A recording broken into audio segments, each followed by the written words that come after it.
तेरे संग चल मेरी चाहत है, जीना अब मुश्किल नहीं तेरे बिना। तेरी हर मुस्कान मेरी जिंदगी की रोशनी, तू मेरी हर ख्वाहिश, तू मेरी हर कहानी। तेरे संग ଆଜି କାହିଁକି କେଜାଣି ସକାଳୁ ଇଚ୍ଛା ହେଲା ଟିକେ ଗଜମୁଣ୍ଡା କରିବା। ଗଜମୁଣ୍ଡା ସେଇ ମୁଣ୍ଡା ଯେଉଁଟାକି ଧବଳେଶ୍ୱରଙ୍କ ପାଖରେ ବଡ଼ ଓଷା ଦିନ ଲାଗି ହୁଏ। ମୋ ପାଖରେ ଗୋଟା ମୁଗ ଗାଁରୁ ବହୁ ଦିନରୁ ଆସିକି ଥିଲା, ସେଥିରୁ 200 ଗ୍ରାମ ପାଣିରେ ଭିଜେଇ ତାପରେ କ'ଣ କଲି, ତାକୁ ଭଲରେ ହାତରେ ଧୋଇ ଧାଇ ମାଟି ପରିଷ୍କାର କରିଦେଲି। ତାପରେ ତାକୁ ଟିକେ ଗଡ଼େଇ ଦେଲି, କାଳେ ଗୋଡ଼ି ଫୋଡ଼ିଥିବ। ପରିଷ୍କାର କରିକି ଭଲ ପାଣିରେ ପୁଣି ତାକୁ ଛାଡ଼ିଦେଲି। ସନ୍ଧ୍ୟା ବେଳକୁ ବଢ଼ିଆ ସେ ବତୁରି ଯାଇଥିଲା। ଅଳ୍ପ ଟିକେ ପାଣି ଆଉ ଲୁଣ ପକାଇ ପ୍ରେସର କୁକରରେ ଗୋଟେ ସିଟି ମାରି ସିଝେଇ ଦେଲି। ବେଶୀ ପାଣି ବିଲକୁଲ ଦେବେନି।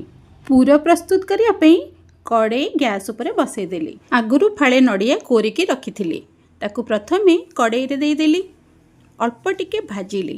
ସେ ଯେତେବେଳେ ସେଥିରୁ ଗୋଟେ ବାସ୍ନା ଆସିଲା, ସେଥିରେ ଚିନି ମିଶାଇ ଦେଲି।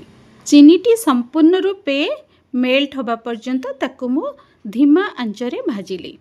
ତାପରେ ଆସ୍ତେ ଆସ୍ତେ ନଡ଼ିଆର ରଙ୍ଗ ବଦଳିବାକୁ ଲାଗିଲା, ଟିକେ ବ୍ରାଉନ୍ କଲର୍ ହେଇଗଲା।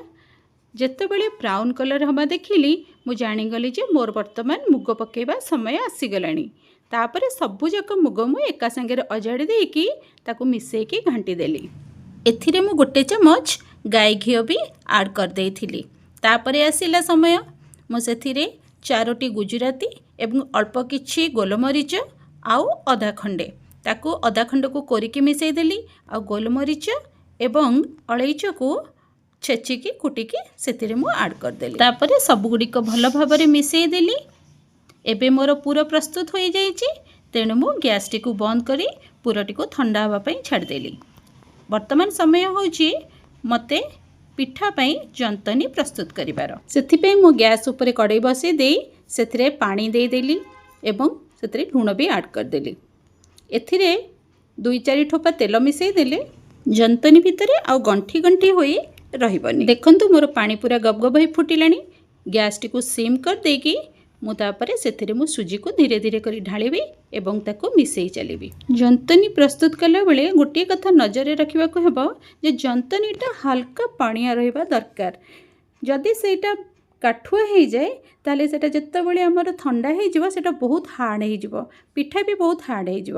ସେଥିପାଇଁ ତା'ର ଗୋଟେ ଉପାୟ କରିବା ପାଇଁ ଆମେ କ'ଣ କରିବା, କିଛି ଗରମ ପାଣି ଆମେ ଆଗରୁ କରିକି ରଖିଥିବା। ଯଦି ଆବଶ୍ୟକ ହୁଏ ଆମେ ସେଥିରେ ଅଳ୍ପ ଗରମ ପାଣି ବି ପଛରେ ମିଶାଇ ପାରିବା। ମୋ ଜନ୍ତନିର କନସିଷ୍ଟେନ୍ସି ଦେଖନ୍ତୁ ବର୍ତ୍ତମାନ ହେଇଗଲାଣି।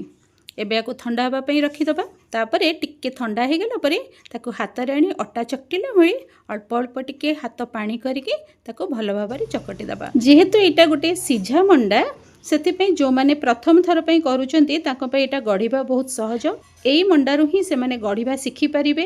କାରଣ ଛଣା ମଣ୍ଡାରେ ଅସୁବିଧା କ'ଣ ହୁଏ, ଯଦି ପିଠାଟି ଠିକ୍ ସେ ଗଢ଼ା ନ ହୋଇଥାଏ କିମ୍ବା କୌଣସି ଫାଟ ଥାଏ, ତେବେ ସେଇଟା ଯେତେବେଳେ ଆମେ ତାକୁ ତେଲରେ ପକାଇବା ସେଇଟା ଫାଟିଯିବାର ଚାନ୍ସ ଅଛି। ଆଉ ତା ଭିତର ପୁର ଯାକ ସବୁ ବାହାରିକି ତେଲରେ ମିଶିଯାଏ ଆଉ ସମ୍ପୂର୍ଣ୍ଣ ତେଲଟାକୁ ନଷ୍ଟ କରିଦିଏ। ତେଣୁ ଯେଉଁମାନେ ପ୍ରଥମ ଥର ପାଇଁ ପିଠା କରୁଛନ୍ତି ସେମାନେ ସିଝା ମଣ୍ଡାରୁ ହିଁ ଶିଖିବା ଦରକାର।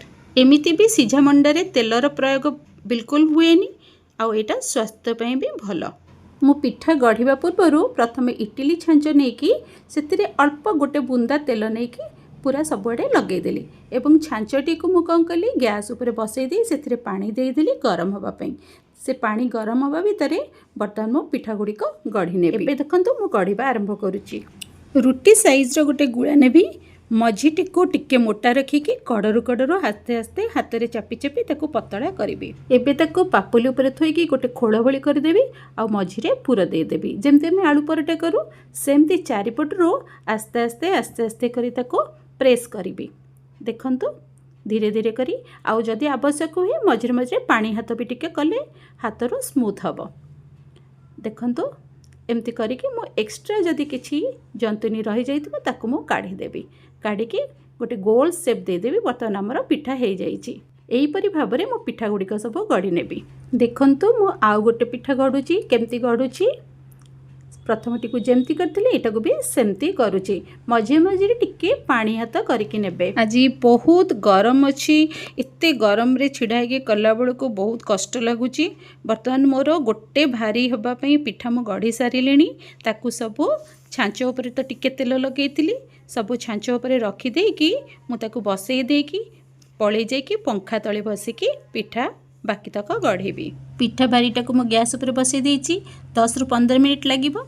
मु ताकू सब धरिकी पळेई आसी एठी पंखा तले बसिची टिके आउ से गुड़ा गुड़ा टिके सुखी आसला टिके पानी हाथ नहीं ताको आउ थरे चकटी देली कारण जंतनीटा जते सॉफ्ट रहबो गढ़ीबाटा सेते स्पीड हबो। से एका प्रोसेस रे मु बर्तमान गढ़ी देइची सब गुड़ाक सेकेंड भारी पई एबे हेई गलानी 15 मिनिट। चलो देखिबा पिठा गुड़िक हेइची ना छांचरू बांफ बाहरुची तामने पिठा हेई गलानी। बर्तमान मु गोटे फॉर्क रे टिके फुटेई देखिबी फॉर्क रे किछ आसुनी तामने मोर पिठा हेई जाइची। बर्तमान से गुड़िक मु काढ़ी देकी सेकेंड भारी बसई देबी। एबे मु सेकेंड भारी पई पिठा बसई देइची। चलंतु देखिबा पिठा केमती हेइची। एटा बहुत सॉफ्ट टेस्टी एंड हेल्दी भी निजे न कले जानि परिबेनी तेणु बनांतु खांतु एवं खुआंतु।